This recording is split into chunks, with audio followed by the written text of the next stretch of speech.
Hello అండి. Sir నమస్తే. ఇప్పుడు మనకు అసెంబ్లీ జరుగుతుంది కదా.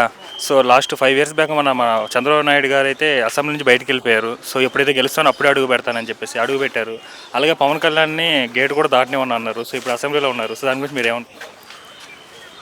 5 కోట్ల ఆంధ్రప్రదేశ్లో ఉన్నటువంటి ప్రజలందరూ జగన్ చేసిన అరాచకాలని మేము విన్నాం, మేము చూసామని ప్రజలు విచిత్రంగా జగన్ను ఇంటికాడ కూర్చోబెట్టడం జరిగింది.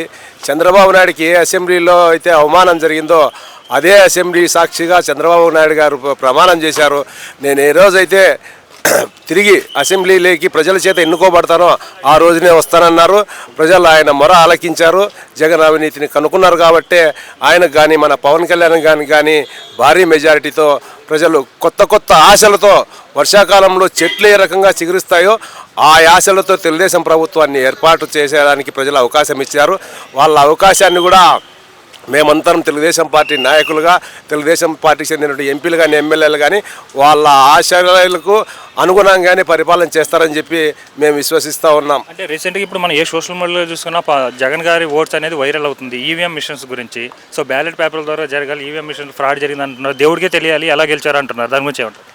ఆడలేక మధ్యలో ఓడు అంటే తాను గెలిచలేక ప్రజల చేత చీత్కరింపబడినటువంటి ఒక అవినీతి పరుడు ప్రజలపైన, తెలుగుదేశం పార్టీ నాయకులపైన చేస్తున్నటువంటి నిరాధారమైన ఆరోపణ. ఒకవేళ ఈవీఎం మిషన్లో ఫాల్టే ఉన్నట్టే జగన్ ఎలా గెలిచిస్తాం? ఆయనకు చెందినటువంటి మిగతా 11 మంది ఎమ్మెల్యేలని ఏ విధంగా గెలిపిస్తాం? అదంతా అబద్ధము. ఒక నరహంతకుడు పాలన అంతమైన రోజు ఆయన ప్రజల మీద, తర్వాత తెలుగుదేశం పార్టీ మీద చేస్తున్నాడు. కానీ అదే నువ్వు ప్రధానమంత్రి గారి మీద, ఇతర వాళ్ళ మీద ఆ నెపం నెట్టలేవు. ఎందుకంటే నీకు ఇబ్బందులు వస్తాయి.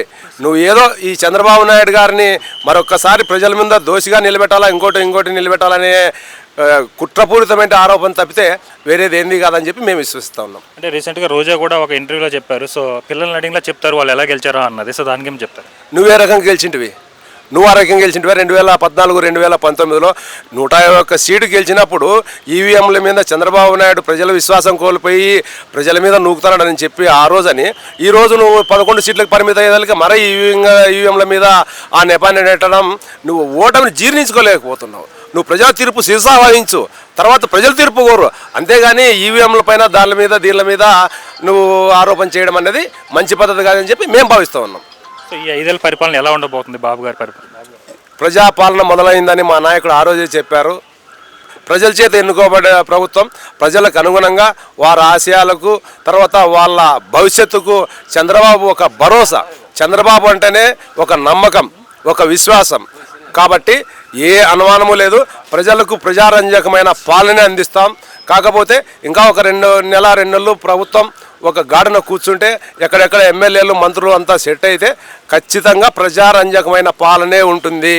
ఎట్టి పరిస్థితుల్లో నీరో చక్రవర్తిలా ఉండదు పరిపాలన. ప్రజల వద్దకే పాలన తీసుకుపోతాడు. ఆ దిశగా తెలుగుదేశం పార్టీలో ఉన్నటువంటి మంత్రులు, ఎమ్మెల్యేలు, ఎంపీలు ఖచ్చితంగా అడుగులేస్తారని భావిస్తూ ఉన్నాం. Thank you. Okay, welcome.